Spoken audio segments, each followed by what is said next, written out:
La Edad Media europea se cerró con un fatídico broche de sangre, el inacabable conflicto que enfrentó a las monarquías francesa e inglesa desde mediados del siglo XV, la llamada Guerra de los 100 años. La contienda involucró a Francia e Inglaterra a partir de la década de 1330. En realidad, la guerra fue el resultado de numerosos conflictos anteriores.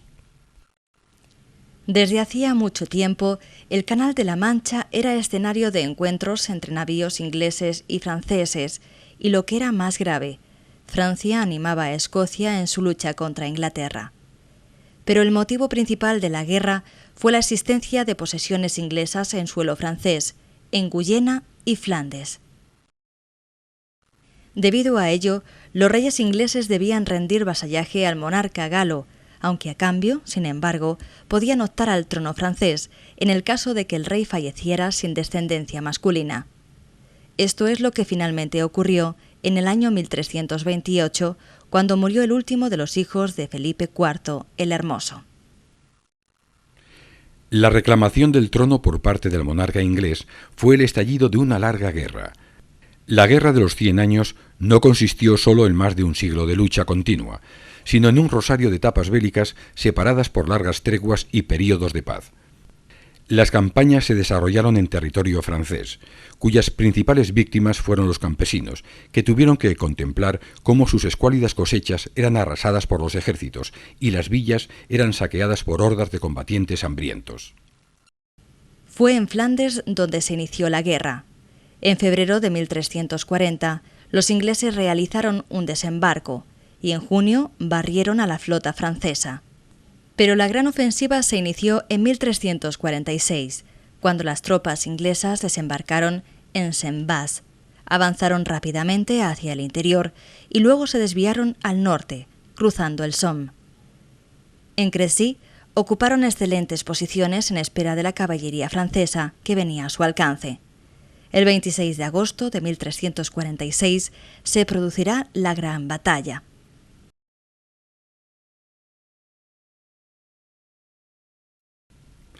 El rey inglés Eduardo III situó a su ejército entre los pueblos de Crécy y Vaudecourt.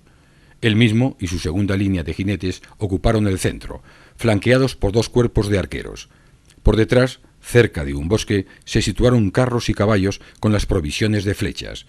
La formación inglesa principal contaba con dos grupos de a pie y jinetes con 1 millar de arqueros entre ellos dispuestos en flecha. En total eran unos 17.000 soldados. Enfrente, los franceses situaron un ejército de cerca de 40.000 hombres confusamente formados debido a la impaciencia por entrar en combate. A las 6 de la tarde comenzaron los combates con una sucesión de cargas frontales de la caballería francesa, recibidas con una lluvia de flechas inglesas. Cuando el ataque francés se volcó en su lado izquierdo, los infantes ingleses avanzaron para amenazar a la derecha francesa, lo que provocó la desbandada de buena parte de las tropas galas. El empuje de la retaguardia francesa aumentó el caos, al tiempo que los ataques por la izquierda no hicieron sino aumentar las pérdidas. Hasta 15 cargas realizaron los franceses, todas ellas rechazadas.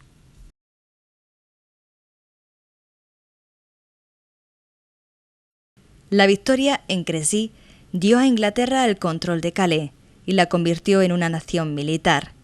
El triunfo inglés se debió no solo a la mejor conducción y disciplina de las tropas, sino también a su uso del arco largo, un arma eficaz que permitía a cada arquero disparar hasta 10 flechas por minuto.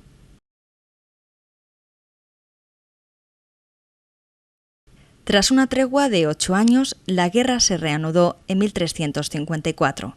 El príncipe de Gales, Eduardo, llamado el Príncipe Negro, asoló desde Burdeos el sur de Francia hasta el Languedoc y destrozó en 1356, en Maupertuis, al ejército francés, cuyo rey cayó prisionero y fue conducido a Londres.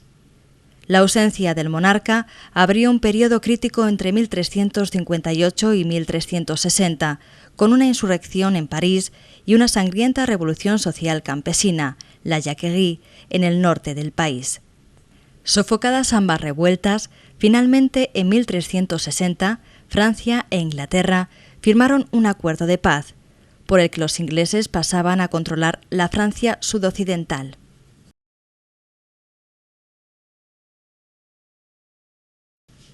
La reclamación sobre Guyena fue el motivo aducido por Francia para romper de nuevo las hostilidades en 1370.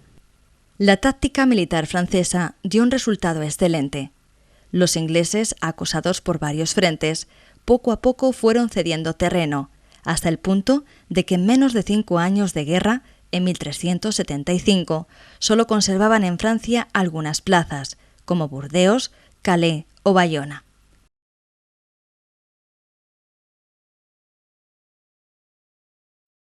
La guerra parecía llegar a un desenlace muy favorable para Francia, cuando una profunda crisis en ambos países impuso un largo paréntesis en las operaciones bélicas. La guerra se reanudó en 1415. Los ingleses desembarcaron en Hartford y se dirigieron hacia Abbeville y Amiens. El encuentro con los franceses que habían salido a su alcance se produjo finalmente en los campos de Azincourt.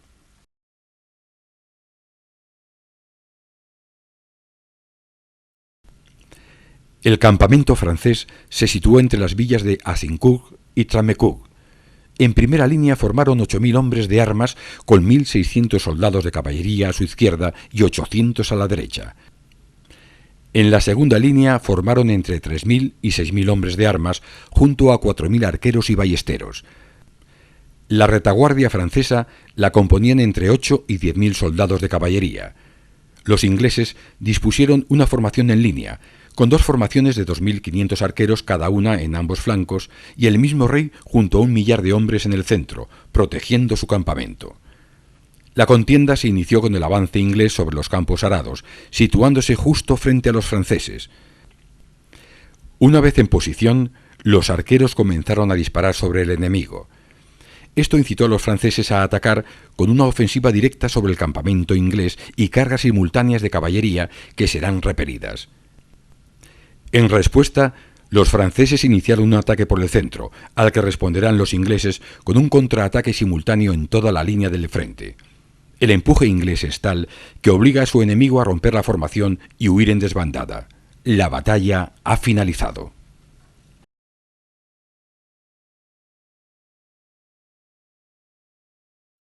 La derrota francesa en Azincourt hace que los ingleses ocupen Normandía y París. Inglaterra somete buena parte de Francia, control que se incrementa tras su alianza con Borgoña, dominando esta la región de Flandes.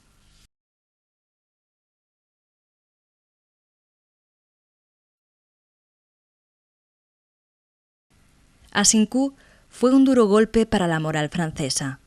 En 1427, los ingleses pusieron sitio a la plaza de Orleans.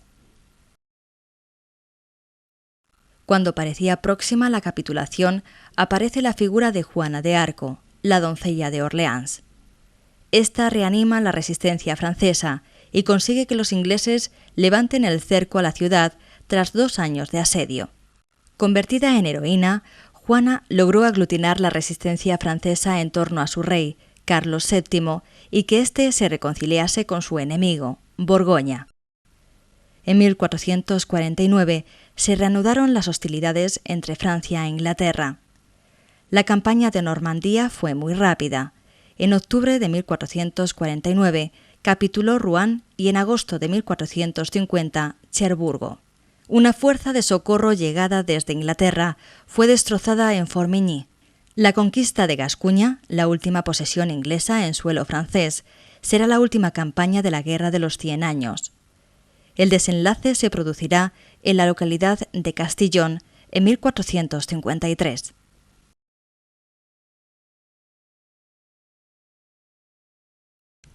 Los franceses, unos 10.000, instalaron estratégicamente a sus infantes y cañones en un campamento fortificado al este de Castillon. Por su parte, los ingleses partieron de Burdeos con una fuerza de 7.000 hombres, asentándose en Saint-Logan. Al observar los ingleses que, tras los primeros escarceos, el enemigo se retiraba, ordenaron un ataque impetuoso de su caballería e infantería. La ofensiva fue recibida por una lluvia de proyectiles disparados por los cañones franceses. A pesar de todo, los ingleses mantuvieron su ataque, momento en el que la infantería francesa, superior en número, aniquiló a los maltrechos supervivientes.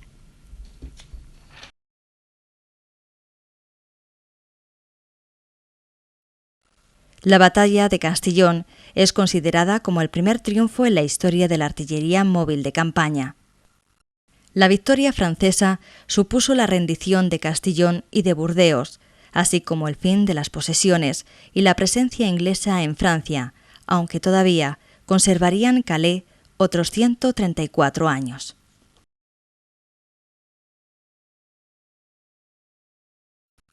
La derrota inglesa en Castillón puso punto y final a la llamada Guerra de los 100 años. Tras 116 años de conflicto, Inglaterra se hallaba debilitada, y aunque en 1475 envió una nueva expedición a Normandía, finalmente se retiró tras recibir una compensación económica. La Guerra de los 100 años desangró económica y demográficamente tanto a Francia como a Inglaterra. Por primera vez, son las coronas de las nacientes monarquías territoriales las que disputan un territorio con grandes ejércitos y sofisticado armamento. Se trata de causar el mayor daño posible al enemigo, y eso se traduce en una destrucción hasta entonces inaudita. Sin embargo, la consecuencia fundamental de la contienda será la afirmación del sentimiento nacional tanto en Francia como en Inglaterra. Tras la guerra se abandonará para siempre la posibilidad de formar una monarquía común para ambas naciones, lo que cambiará el destino de Europa.